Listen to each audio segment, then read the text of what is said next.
Nice. So you went to IGN straight after MRCP lah. Yeah. Ah, Okay, good. okay. I think Afiq is letting the participants in. We give maybe about 2 to 3 minutes like that for Now you them see to come in. my what do you see now?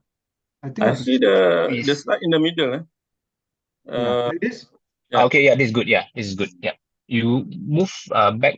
Okay, okay. This is good. Yeah. Okay. All right.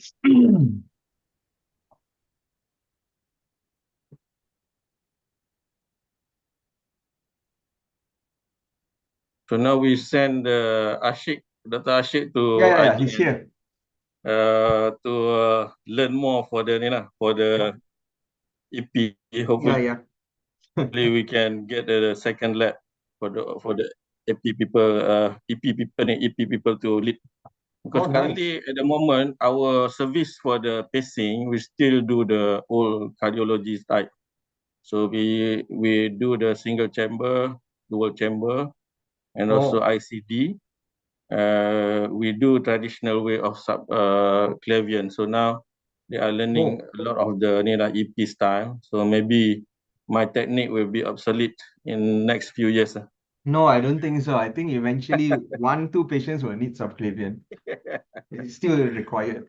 Yeah, there are a lot of changes that I didn't expect that to happen, but now I'm lost already. If I need to continue, I need to go back and do some update of myself. How many participants are there? So far, I can see 20 plus. A small group. Mm.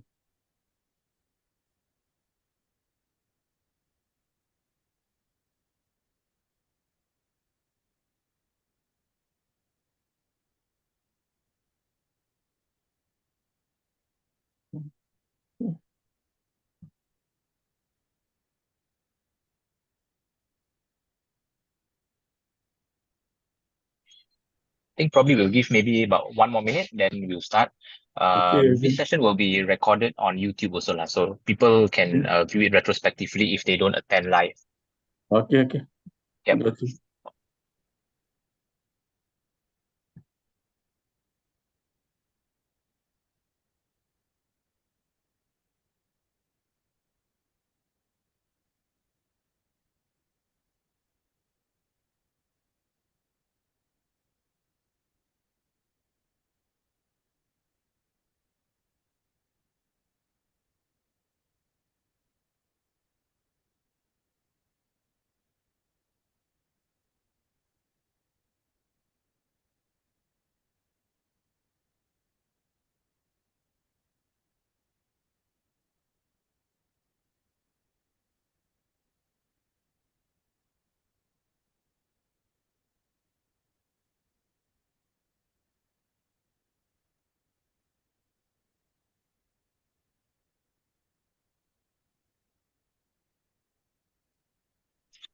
Okay, Dr. Hamad, Dr. Ming, if you are okay, probably we can start.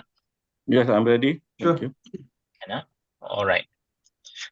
Good evening to everyone in attendance. Welcome to our 4th and final week of the Cardiology Month in June 2024. Our topic today will be on pre-excitation syndromes, how to differentiate SVT versus VT, and the various other pre-excitation syndromes. With us today, we have our chairperson, Dr. Hamad Hamdi, who is a consultant cardiologist in Pusat Perubatan UKM. He was previously the former head of the cardiology unit in PPUKM. He's a keen medical educator and an avid researcher, widely published in major international journals all abroad, and also takes part actively in clinical trials. So I'm sure he will be the best person to chair this session. With that, Dr. Hamad Hamdi, I'll pass over the floor to you. Thank you very much, Dr. Eugene. Assalamualaikum warahmatullahi wabarakatuh and very good evening. So I think due to the COVID, we are already exposed to the online meeting. I think this healthy environment should be kept and make every one of us easy for the healthcare access of the information. So today we are going to discuss the one of the interesting topics, which is you always see this usually from the exam weeks or sometimes in the grand ward round. It's either SVT or VT. So seems simple, but there are a few rules that everyone should comply. That makes the diagnosis at the end very smooth. So yes, of course, you need to experience this. For medical condition, you need to do your own experience. You read the ECG yourself, and then, of course, with some guidance, and then you have to be confident to treat the patient yourself. I'm not the EP trained, but I treat a lot of the SVT plus VT and also all the other arrhythmia, except I don't do the ablation. Okay. So, but with us today, we have someone really who is really interested in the EP, electrophysiology of the heart. So now we have a subspecialty in the cardio itself. We can have the heart failure, we can have intervention, we can have like EP here, and also device. So, and also imaging. Don't forget about that. The MRI is the very big sub in the cardiology service. So we have here with us all the way from IGN, Dr. Lau Ming Yung. So people call him Dr. Ming. So he graduated from the Malacca Manipal University Hospital, University College in 2014, and he obtained his MRCP qualification after that, and he serviced the MOH hospital since then. Now he joined IGN to pursue his career in the electrophysiology and also cardiology. So he will be telling us regarding this topic, pre-excitation syndrome, SVT versus VT. So Dr. Ming, all to you. The floor, all to you. Thank you. Thank you, Dr. Ahmad, for the kind introduction. Good evening, everyone. My name is Ming. I'm from IGN. And today I've been tasked actually to talk about pre-excitation syndrome, SVT versus SVT. So basically, it's like two topics, but somehow linked with each other. Before I begin, I'd like to thank the Royal College of Physicians for actually having me and giving me an opportunity to talk. Of course, for this talk, I have no disclosures. So pre-excitation syndromes actually is a broad term. But what we are most familiar with is, of course, Wolff-Parkinson-White. So pre-excitation basically just means that the ventricle is pre-excited ahead of time. Because we know that normally the ventricle, between the atrial and ventricular contraction, there is a PR interval, which represents the AV node sort of pause there. And pre-excitation means that the excitation is before when the ventricle is supposed to depolarize via the His-Purkinje system. So in electrophysiology, there's three pre-excitation syndromes.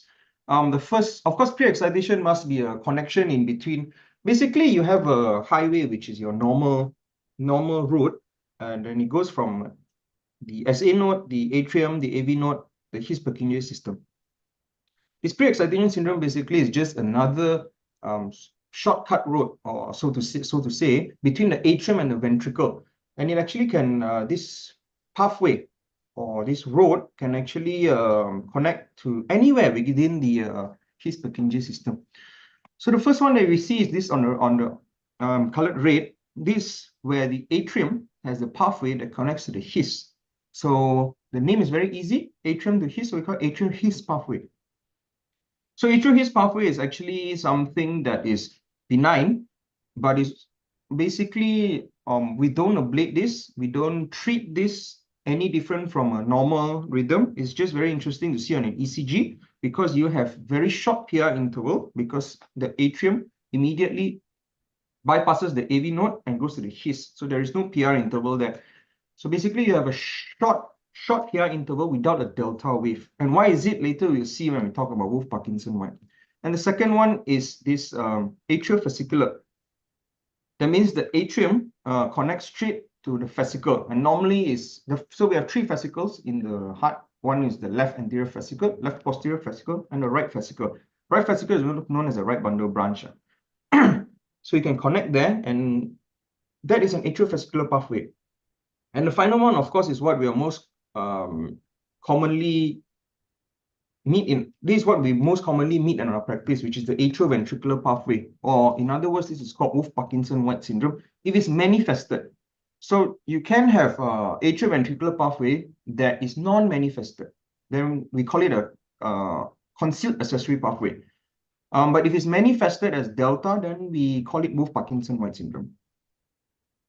Okay, so this is a clear-cut Wolff-Parkinson-White syndrome. You can see features of a Wolff-Parkinson-White ECG is very easy. You can get it in many textbooks. So the PI interval is less than 120 milliseconds. There's delta wave. QRS is prolonged, more than 110, and there's associated STT changes.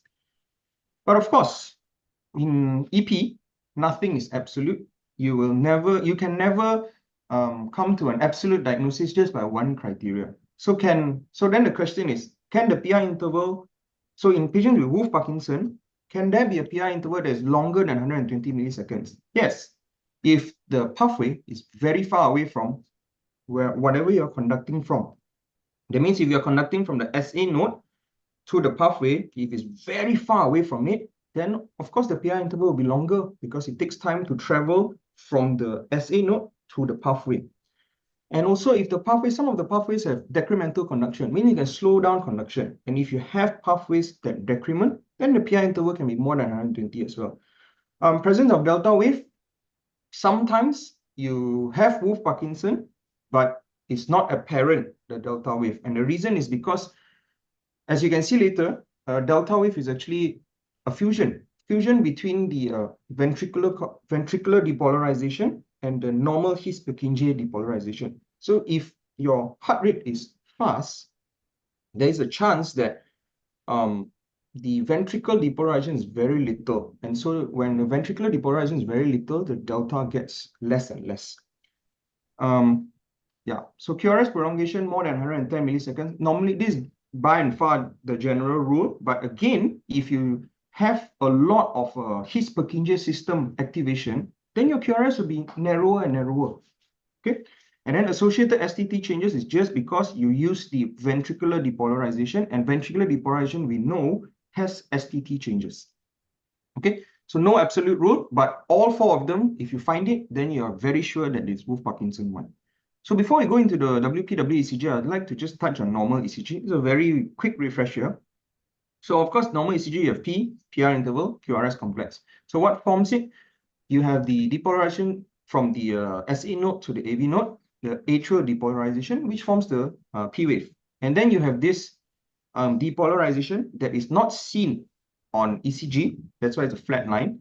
But electrophysiologically, we see it. So you have the PI interval, which is represented by the conduction from the AV node to the Purkinje system. Okay, so AV node, His, and Purkinje. Once you reach the Purkinje, when it comes out, then it will form this QRS complex, which I think I don't need to explain regarding the complex, but you have a narrow QRS complex because the His-Purkinje system is a specialized tissue that actually conducts electrical impulses very briskly, very fast. So that is why the QRS complex that you form is very sharp. Okay, so that's normal ECG. So before we go into Wolff-Parkinson, right, this concept you must know, okay? His-Purkinje activation versus direct ventricular activation. So I'll give you a pure His-Purkinje activation, and that is when sinus rhythm happens. So when sinus rhythm happens, you see the depolarization is very brisk. So we like this because this is what forms the normal narrow QRS complex, and we like it because it's predictable. It's fast and it's predictable. Means because the His-Purkinje system actually exits from the bottom of the heart. So that means the bottom of the heart gets depolarized first and it goes up. So you can see the contraction of the ventricle in His-Purkinje activation is from bottom to top. Very reliable because the cardiac output will be very good. Okay. What about direct ventricular activation? We see this in the most common example, easiest example is PVC. So you have a foci or ventricular foci, a premature ventricular foci, and it fires. So the problem with PVC is you don't have a specialized tissue that conducts electricity. So you have ventricular myocardium, and what they do is they conduct through direct ventricular activation, means from one cell to another cell to another cell and another cell. So this actually is slower than the specialized tissue conduction of His-Purkinje. And that is why when you have a PVC, your QRS complex is broad and big. Okay, so if you have a big complex, which is His-Purkinje activation, by His-Purkinje activation, then your QRS complex will be very big and the cardiac output is strong. For example, if you have LVH is concentric hypertrophy, you get very large amplitude QRS. And it's because the heart is pumping very well, okay? And if you have a PVC, it's also very big. But then because of this direct ventricular activation, it's slow and it's unpredictable. And that's why the cardiac output on PVC is very low. So basically, the PVC means if your PVC starts at the base of the heart, at the apex of the heart, then the contraction will be better if you compare with a contraction that starts at the base. Because the PVC foci, wherever it starts, that is the first area in the heart that will contract. Okay, so if it starts from above, then your contraction is from above to below. Cardiac output is very poor. If the PVC comes from bottom, then it contracts from bottom to top. Then your cardiac output is good. Okay, so in Wolff-Parkinson-White syndrome, what you have is you have an accessory pathway, and the accessory pathway connects the atrium and the ventricle. So basically, when you have sinus depolarization, it sends two waves. One, it goes to the AV node, which is depicted in a blue arrow, and then the other one goes to the accessory pathway, which is depicted in this green arrow. The AV node stops for a while because you have, the blue arrow stops for a while because you have the AV node, but the green arrow cannot stop or does not stop because there is no AV node in the accessory pathway. So in that instance, the depolarization will jump from from atrium to the ventricle, and it's just like a PVC, okay? Because once it reaches the ventricle, it will then conduct with direct ventricular activation. And that is what forms the first slur in Wolff-Parkinson-White. That's why the slur in Wolff-Parkinson-White is actually a ventricular depolarization. And after that, the depolarization from the His-Purkinje system will come and it will fuse with the ventricular depolarization of the accessory pathway.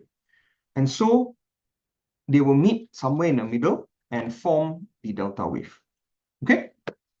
So green, PVC, blue, His-Purkinje system. And when you plus both together, you can see that the green portion that I've drawn, which is the delta wave itself, is from direct ventricular activation.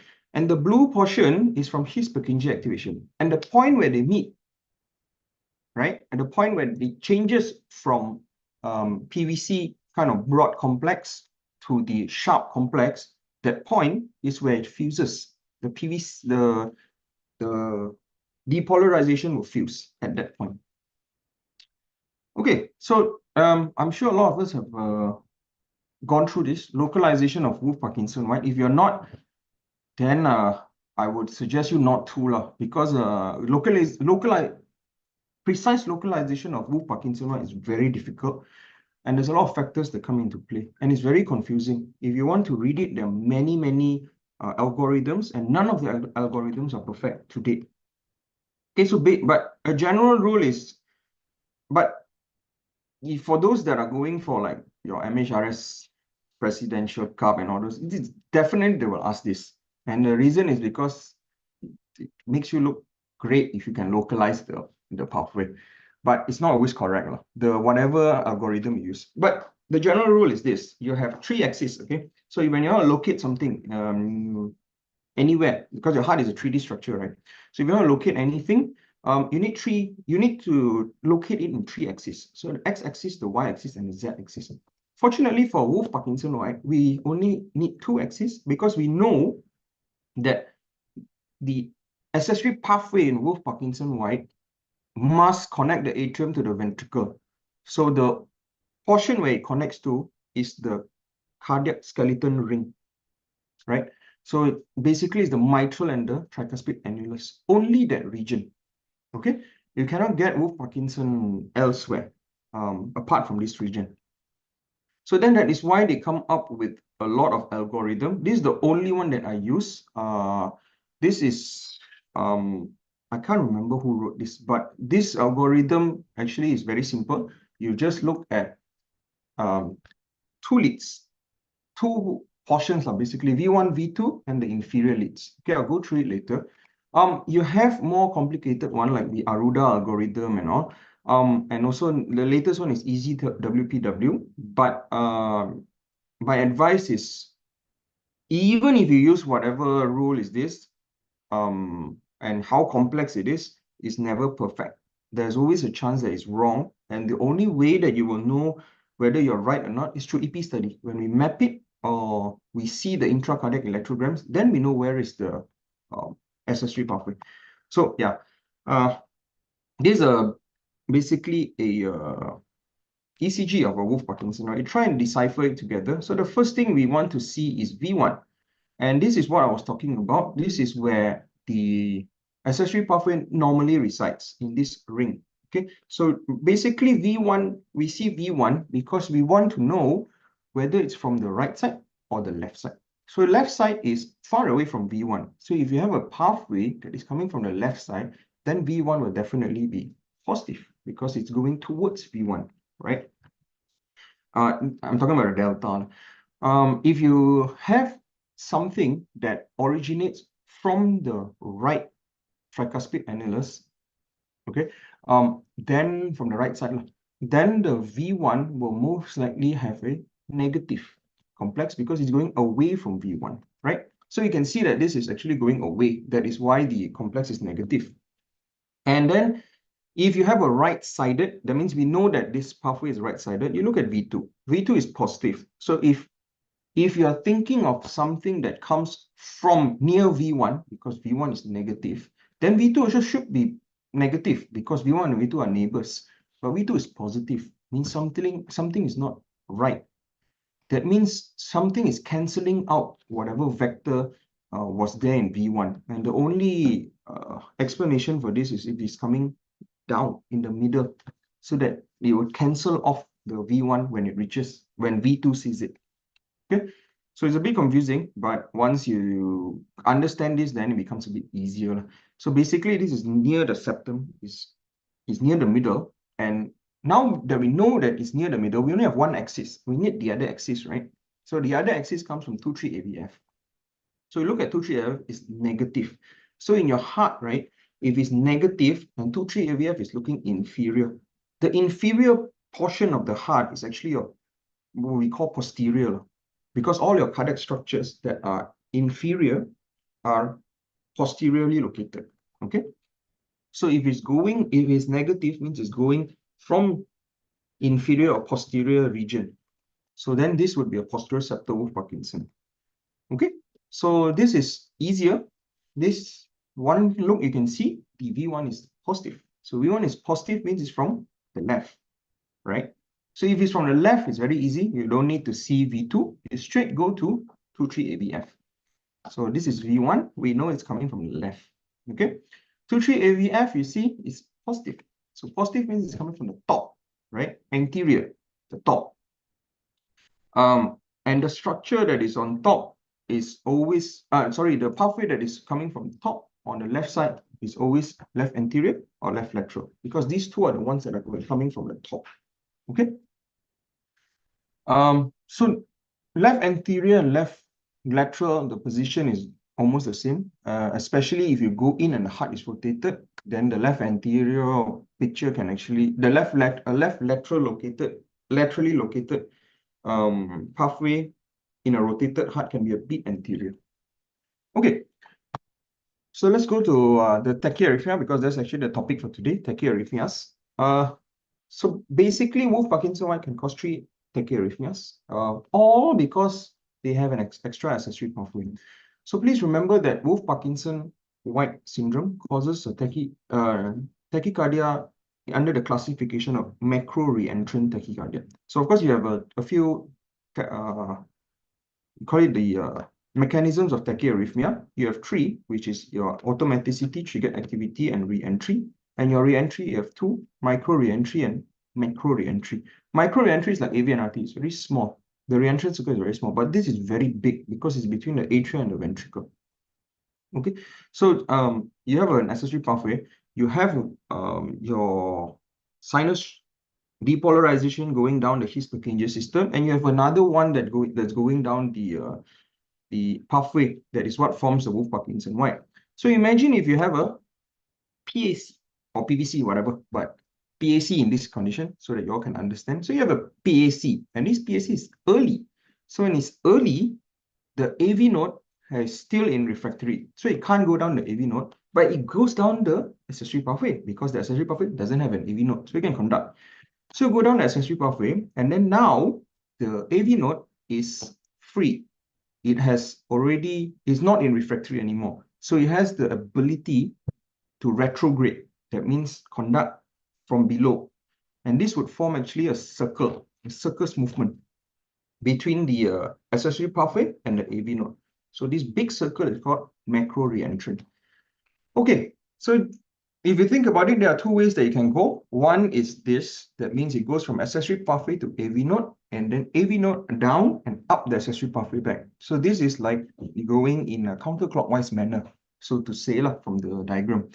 And so you must remember that this tachycardia has a narrow complex because it goes through the His-Purkinje system and goes up the accessory pathway. So in this condition, you lose the delta because now it's fully excited by the His-Purkinje system and it goes up the accessory pathway. There is no direct ventricular activation because there is nothing coming from top to bottom in this pathway. So basically, this pathway is retrograding. Okay, this is what we call orthodromic AVRT. Orthodromic because orthodromic means you're using straight. You're using the normal straight conduction system. Okay, and so this ECG you can see just looks just like SVT. You will not be able to differentiate this with AV and RT, let's say. Okay, you can guess, but you can't be certain. Okay, this is the complete opposite. This one, you see it's clockwise. So basically it goes down the accessory pathway, comes up retrograde through the His-Purkinje system, and it goes back down into the accessory pathway. Now this will form full pre-excitation because this one goes completely down the accessory pathway and the ventricle is excited by direct ventricular activation only. There's no fusion between the AV node His-Purkinje system. Okay, and so this will cause a very broad QRS complex, looks like VT. Okay, and so this is called antidromic AVRT because it's against your AV node actually conducts against basically it's not straight because it's in reverse. Yeah. Your AV node conducts in reverse. So antidromic AVRT. And the last one is if you have an atrial fibrillation, because we know that Wolff-Parkinson White actually is associated with atrial fibrillation. So if you have atrial fibrillation and it goes down both the accessory pathway and the AV node, because the atrial fibrillation can go down anywhere, and then you get this pre-excited AF or AF, Wolff-Parkinson White with AF kind of picture. Now, how you differentiate this? Number one, you have features of AF because it's irregularly irregular. And number two, the QRS complex changes in shape, in width, because the degree of fusion now is different. So let's say you have one that is I hope you can see my arrow, but if you have one that is near the accessory pathway, then it'll be broader because there's more direct ventricular activation. But if you have one foci that is firing near the sinus node, then of course the QRS will be narrower because there's more activation from the His-Purkinje compared to the direct ventricular activation from the accessory pathway, right? So I'll put all these three, before I move to the difference between these three, I just want you all to understand the first two is like this. Either it's in clockwise or counterclockwise, okay? So I'm sure you all have heard of this adenosine and WPW. It's not that adenosine is contraindicated in WPW. In fact, actually, it is the treatment for AVRT. So if you have a regular, either broad complex or narrow complex, you can try adenosine. There's no harm because the macro reentrant tachycardia. So basically, AVRT is a macro reentrant tachycardia. Macro reentrant tachycardia relies a lot on the, no, not a lot, solely on the AV node and the accessory pathway. So how do you treat this kind of tachycardia? You eliminate one, either the AV node or the accessory pathway. So the adenosine will eliminate the AV node, tachycardia will stop. Patient will feel better. Okay. Now the problem is AF. If you have pre-excitated AF, you cannot give adenosine because if you give adenosine, then you block off the AV node, then the AV node is actually protecting. But then now, because you have given your adenosine, it has blocked the AV node, then the accessory pathway can conduct. If you're lucky, then the accessory pathway's conduction, but accessory pathway also has a refractory period. Of course, every conducting myocardium has a refractory period. But the question is how low or how short is the refractory period? If your refractory period is 200 milliseconds, then you will have a ventricular rate at 200 milliseconds or VT, VF, and the patient will pass away. Okay? But if you're lucky enough, your accessory pathway has a very, the refractory period is quite long, then nothing much might happen. Okay, so it depends. But it's dangerous to actually give adenosine in pre-excited AF because of this. Okay? So please remember, I put all three ECGs side by side on the same screen. On the top is AVRT. The only difference is regularity. So AVRT, whether it's orthodromic or antidromic, is regular. But pre-excited AF is irregular. So if you see an irregular broad complex tachycardia, please don't give adenosine. Okay? Or any rate controlling agent. So the top two, if you give adenosine, the patient will do better. But the bottom one, if you give adenosine, you might cause harm to the patient. Okay, so treatment of Wolff-Parkinson White, very easy. It's always in acute setting, depending on the tachycardia, you can use adenosine, beta blocker, or you can use specific drugs, such as but in Malaysia, we don't have it. Procainamide, ibutylite, and all. That is very specific for blocking the pathway only. If you're unsure, you are against the wall, then you can cardiovert the patient. Okay, for chronic, there is no treatment for, no medication that works for Wolff-Parkinson, right? Chronic is always radiofrequency ablation. Okay, now we go to the next topic, which is SVT versus VT.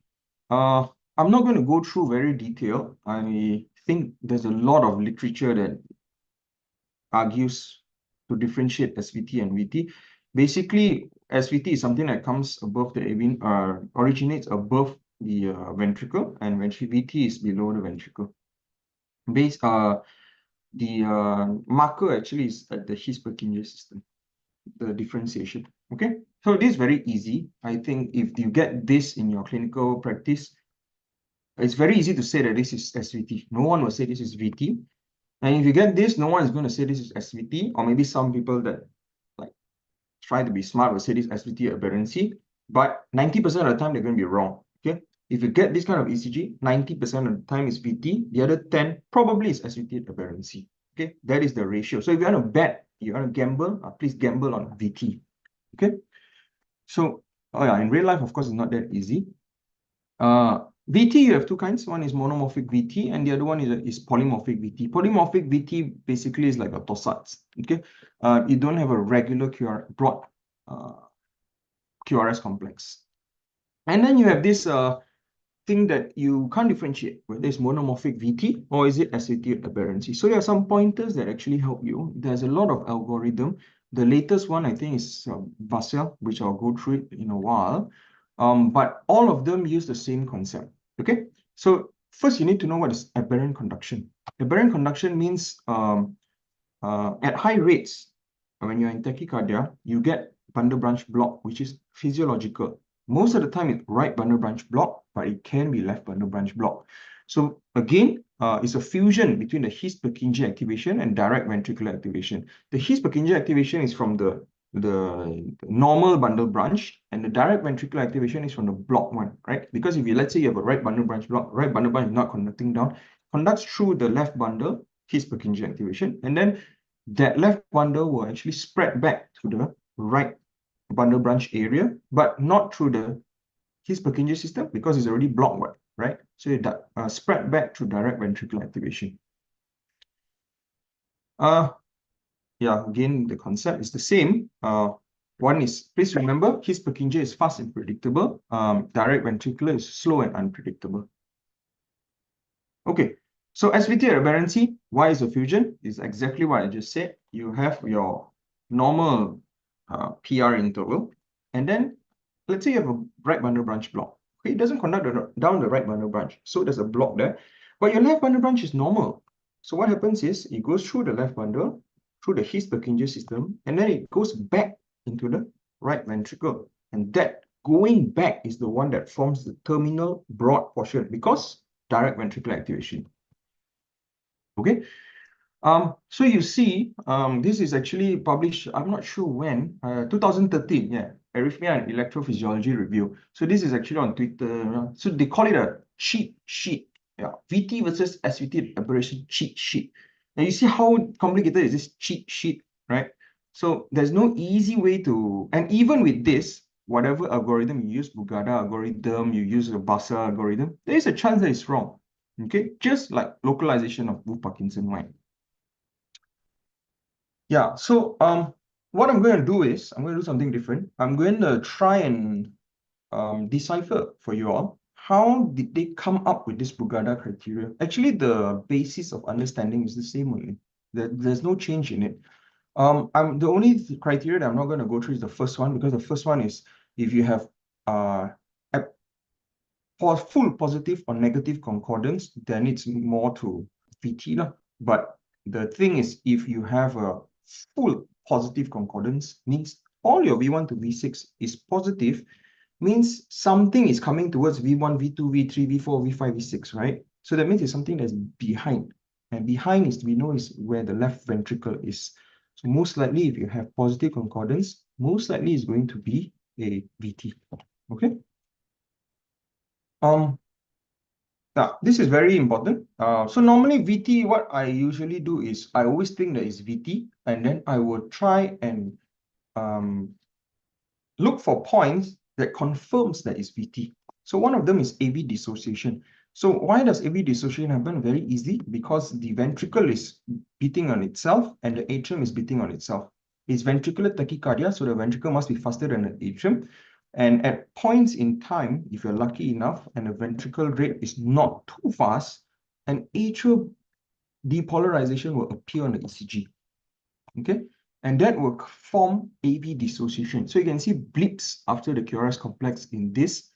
Those are atrial morphology, atrial complexes, P waves. Okay, that is hidden there. So if you can see that, it's hallmark of AV dissociation. You cannot have AV dissociation when you have SVT with aberrancy. It must be VT. Okay. Next is fusion and capture beat. So basically what happens is same thing. Okay. You have the sinus, you have the VT that is that is running, and then you have sinus that comes intermittently. And one fine sinus may actually escape these this VT and depolarize the myocardium. That means because the VT goes at a rate, let's say 150, that means the circle here, as you can see in yellow, there is an arrow and there's a tail.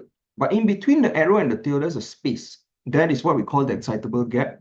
That is where, if you have a P wave that is on time, you can actually penetrate it and conduct.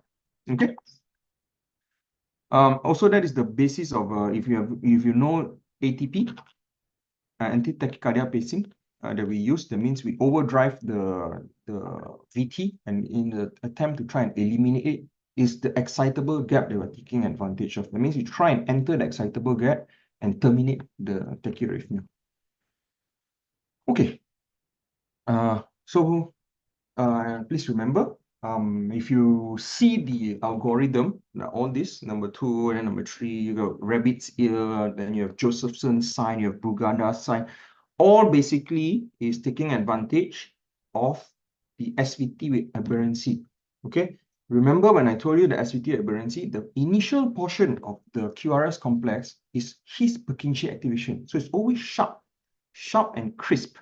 But the later portion, which is your bundle direct ventricular activation from the block bundle branch, that is always broad.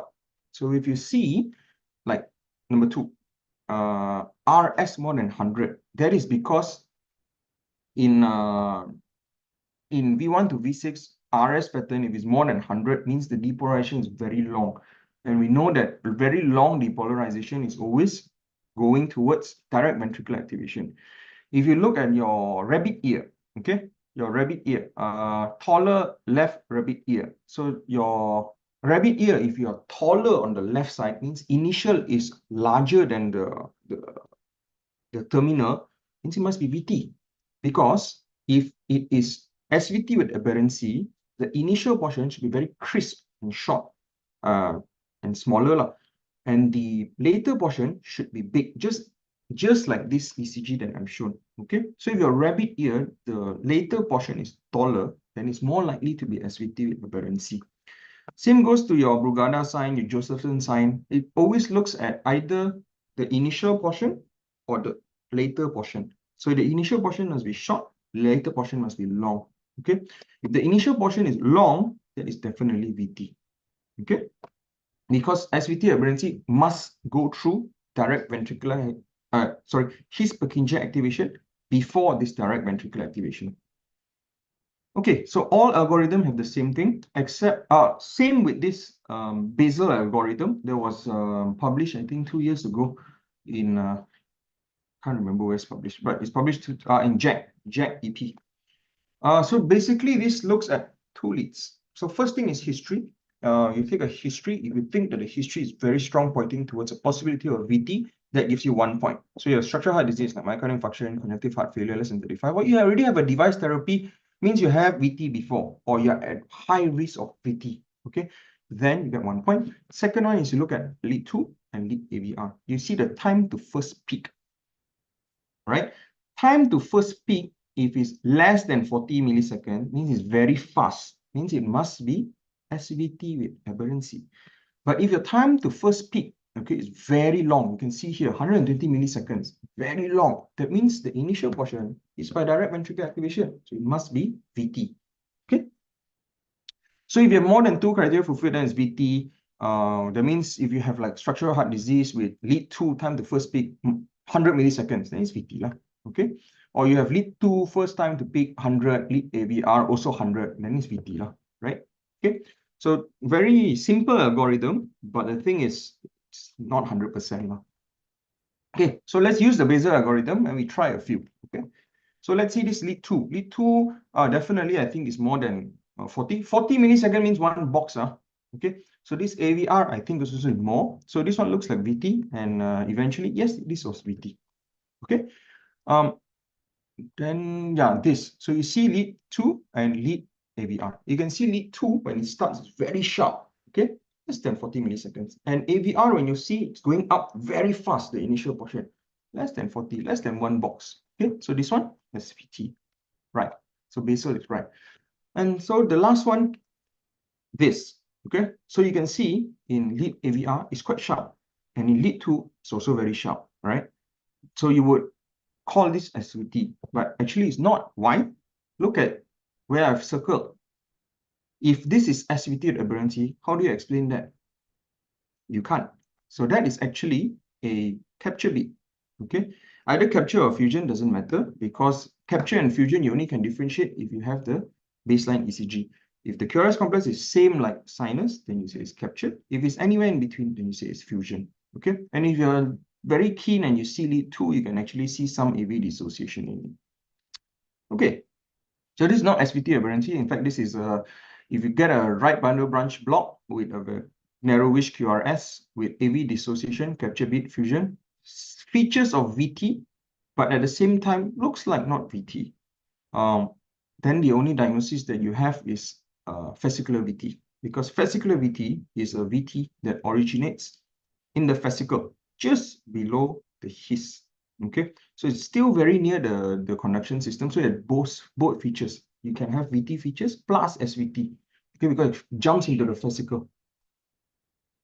Okay, so a very general rule for broad complex tachycardia. Please see whether the patient is stable or unstable. If unstable, please cardiovert. Don't use your algorithm. Don't use your Barcella or your Bugada and all those. It's not going to save the patient. Probably the patient will pass away while you are actually using the algorithm. Okay, if your patient is stable, then you have time on your side. You can analyze the rhythm. You can use all your other algorithm and try to see whether it's VT or not. And you can try pharmacological therapy if the patient is stable. So there's some pharmacological therapy that can use to give you an answer, such as if you see a broad complex tachycardia, regular, you think it's VT, but it might be also or AVRT, right? Antidromic AVRT. You can give adenosine and see whether it terminates or not. Okay.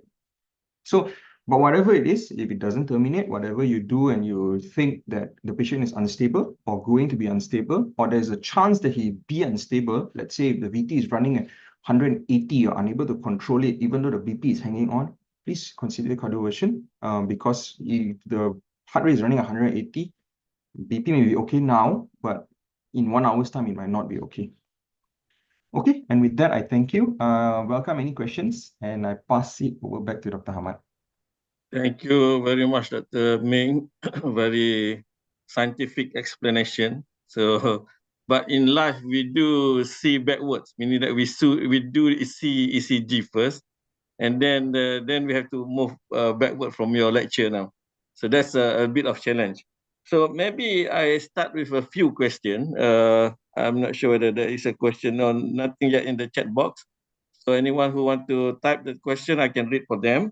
Or I'm not sure whether they can be unmute and ask a question. Maybe Eugene can explain to them.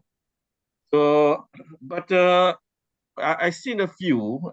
Can can WPW ECG can be intermittent in the ischemia? Can you explain how? Because I've seen a few with the ischemic patient. I've seen the delta wave and then suddenly no delta wave. Can it be intermittent? So there's two explanations for it. Number one is yes, a WPW can be intermittent, in the sense that because that means this is what they believe. I mean, we believe now that if you have an intermittent Wolff Parkinson, means the Wolff Parkinson's refractory period is quite long for it to manifest at some time and not manifest at another time. So you can have, and whether you can have it in ischemia or not, no, it's not related, but there are some conditions that you can actually explain it now. So for example, ischemia causes, let's say, a stenosis or arterial or block in the one of the branches that supplies the atrium. And when you have ischemia, you have PACs, and this PAC actually cause a lot of PACs, and some of the PACs conduct because the refractory period is normal already, and then some of them block, so you get intermittent kind of Wolff Parkinson White picture. The other thing is, please remember, Wolff Parkinson White is always a fusion between the ventricular complex and also His-Purkinje system. So you might have a foci, especially in ischemia. You may have slow VTs and all that fuses with your His-Purkinje system signals, and that will form complexes like Wolff Parkinson White. That means you have that delta, and the delta actually doesn't mean anything because the delta actually means that it's just telling you that there's ventricular conduction. So in that cases, you see the PI interval, it can give you a clue. But then again, if the PVC is really on time with the sinus, then you may get a pseudo-like pattern. That means you get a P wave, and then you get immediately a QRS complex, but that's from the PVC. Okay. It means it's a pseudo kind of yeah, I guess the treatment is the same. Treat the ischemia first. Yes, in this always case, treat the ischemia. So another question, maybe while waiting for them to get ready to ask.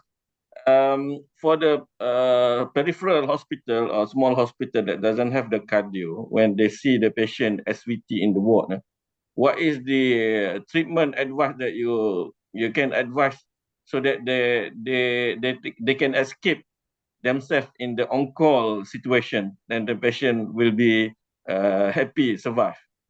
So the first one is stable or not stable lah. Uh-huh. If the patient is not stable, please stop. There's no question there. But if the patient is stable and if the rate is not irregular and broad, oh, your adenosine is always your friend. If you are waiting for adenosine, you can always do a Valsalva maneuver.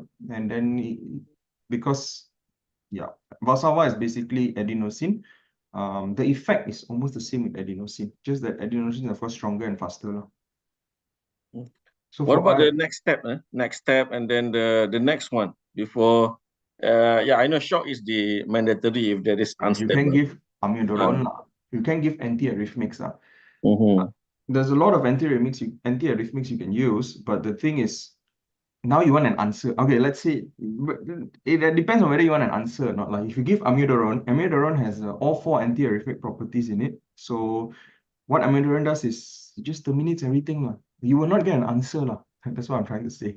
If you really want an answer, then adenosine, because if it terminates, then you know your answer. If it doesn't terminate, also you will know your answer. But amiodarone, if you are in a busy on call, please use it. It's a magic drug law, basically, for us. What about the verapamil or isoptin? Do you use a lot in your practice? I know No, that I don't use verapamil and isoptin because the reason is it's contraindicated in structure. If your EF is low, most of our patients have low EF. And the second thing is it takes time. If your patient has asthma, yes, you can use verapamil, but it takes time for it to work. Please remember, if you have an SVT, you give verapamil, let's say 5, please wait for a while. It's going to be as fast as adenosine. Adenosine, you just give, pop, the patient goes into pause. But verapamil takes time. It takes about 5 to 10 minutes. So just wait for a while before you give the second one, because later patient will go into bradycardia. Okay. So thank you very much for a quick explanation there. So anybody has a question? We have like 10 minutes more before. Yeah, I have got one here for Dr. Ming. Dr. Ming, so this is more for, let's say, outpatient setting lah. The classical mantra that we have always been taught is that if a patient has got Wolff-Parkinson-White, in fact, classical MRCP question, you cannot use AV nodal blocking drugs, right? But I think you will beg to differ with that lah. Let's say, patient comes to you in the outpatient clinic, ECG incidentally shows Wolff-Parkinson-White.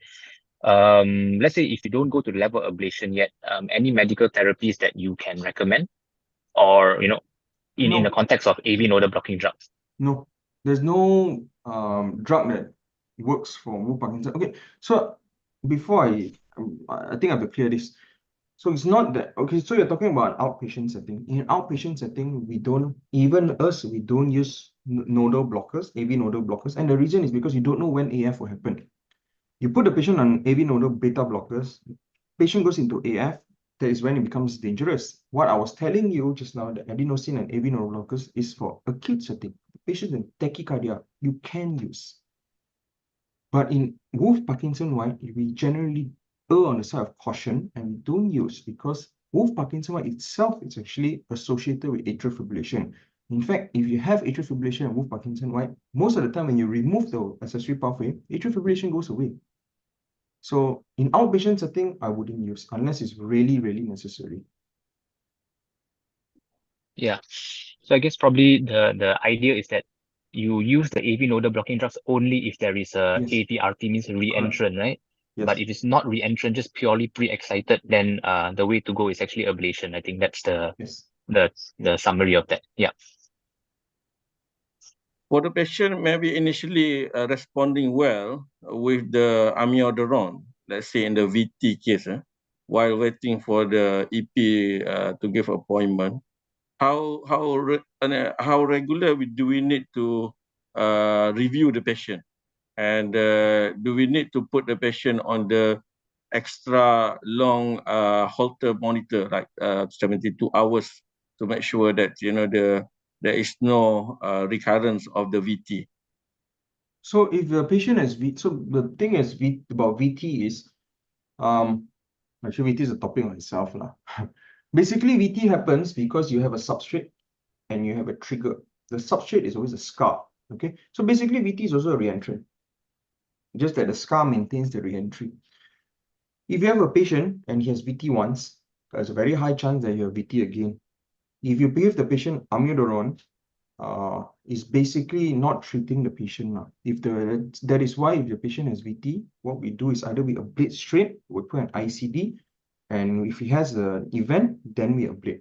Amiodarone is not that good, and that's because you may have let's say the patient goes into MI, gets VT, and then subsequently you give amiodarone, it quiets down. You do a Holter 7 days, 14 days, it's normal. There's no VT, but you don't know when the VT will come back. And the thing is because the substrate is always there.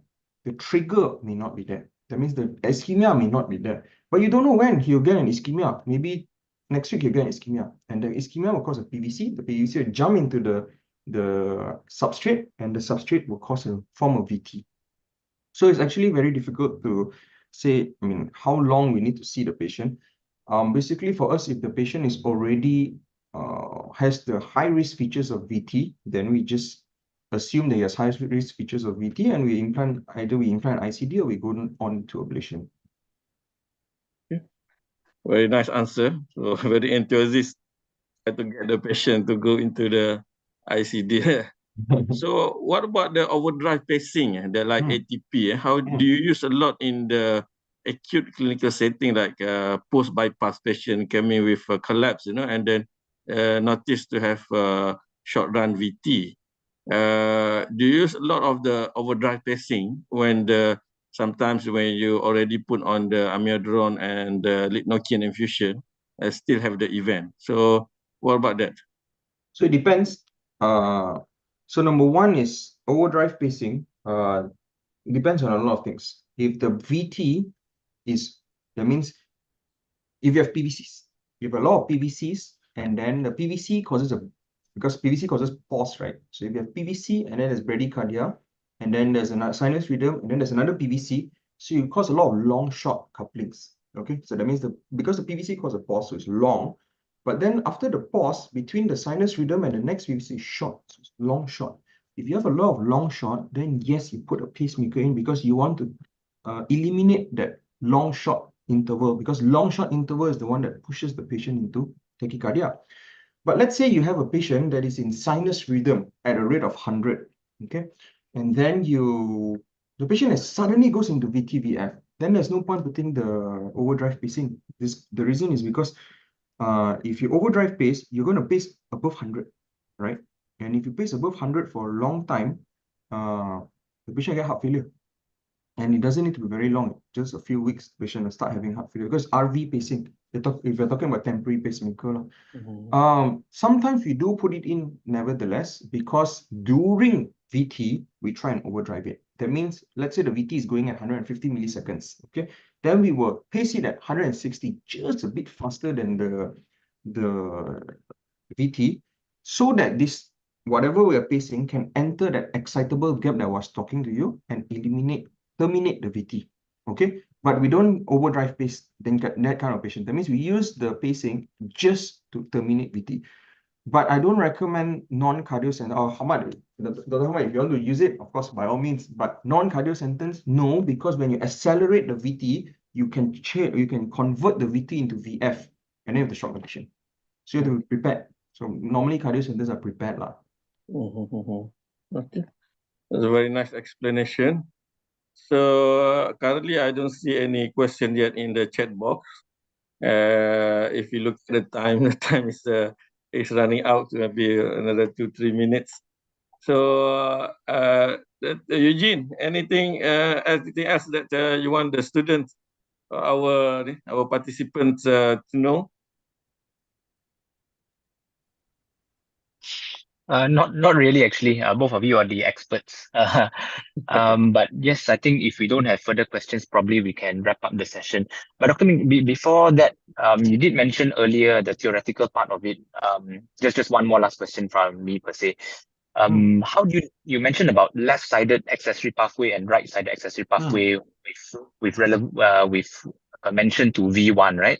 Can you explain that again? V1 Although is probably it might not really matter. V1 is on the anterior chest, right? So V1 is actually looking at your RA. That area, okay? So if you have something that is coming towards V1, means positive, means it must be from behind. right? And the RA is actually in front. In your normal heart anatomy, RA is in front, LA is behind. So we know that if it's coming to V1, that means from the left. Yeah, coming to V1 means it's positive, right? It's coming to V1, then it's from the left. But if it's going away from V1, we know that ECG, right? If you are going away from something, then it becomes negative complex. Right? So if you have a negative complex at V1, then you know that the pathway actually is from the right. Understand? Okay. Yep, great. Yep, crystal clear. Okay. I think if we are good, probably we can wrap up the session. Dr. Ming, Dr. Hamdi, Hamad, sorry. Mhm. Yeah, thank you very much, Dr. Ming again.